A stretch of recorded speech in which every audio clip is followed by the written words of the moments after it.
Le jet transportant le chef d'état-major général de FARDC s'est posé ce vendredi 27 janvier 2023 à l'aéroport de la base militaire de Kamina. Le lieutenant-général Thuo Esongesa Christian est en mission d'évaluation des conditions de vie et de formation des jeunes enrôlés dans cette base militaire qui accueille déjà plus de 7000 recrues sur les 10 000 attendus. Pour permettre le déroulement de leur formation, les conditions agréables, la logistique a déjà précédé leur arrivée et celle du chef d'état-major général. Il s'agit d'un premier stock de vivres pour 3 mois et des non-vivres composés des matelas, lits, ustensiles de cuisine, les nécessaires de toilettes et autres. Nous sommes à l'aéroport militaire de la base de Kamina où vient d'atterrir cet avion militaire avec des équipements, des matelas de couverture destinés à 10 000 jeunes qui seront formés ici et le vivre arrivé par le train de vivre de 3 mois qui permettront à ce requis avec la volonté du chef de l'État qui manifeste à travers le chef d'état-major général de s'ouvrir une formation dans de bonnes conditions. Dans ces déplacements, le général Thuo s'est accompagné du commandant du corps du génie militaire qui va apprécier la situation du casernement, des voies d'accès, de l'eau et de l'électricité. Le sous-chef d'état-major de la logistique qui fait partie de la mission s'occupera du renforcement des capacités dans ce domaine et doit s'assurer de l'arrivée des prochains approvisionnements pour éviter la rupture des stocks. Dans la suite du chef d'état-major général se trouve aussi son conseiller belge. Aussitôt arrivé, le chef d'état-major général a visité la piste de l'aéroport militaire de Kamina pour se rendre compte de son état en prévision de sa réhabilitation urgente. Cette visite a précédé les briefings organisés par le lieutenant-général Kifwa Kambili, commandant de la base militaire de Kamina. À cette occasion, le général Thuo a transmis les instructions du chef de l'État, président de la République Félix-Antoine Tshisekedi, commandant suprême des FARDC pour la bonne marche de l'armée et de la formation des recrues. Je voulais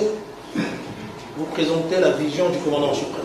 Le commandant suprême veut changer cette armée. Et pour changer cette armée, le commandant suprême compte beaucoup sur les bases militaires, qui tournent à se réhabiliter, qui tournent à s'équiper, parce que le socle même de l'armée, c'est cette formation qui se donne dans la base. J'arrive ici pour évaluer les instructeurs d'abord, grands commandants qui sont ici, et voir comment les orienter dans la vision du commandant suprême. Au jour d'aujourd'hui,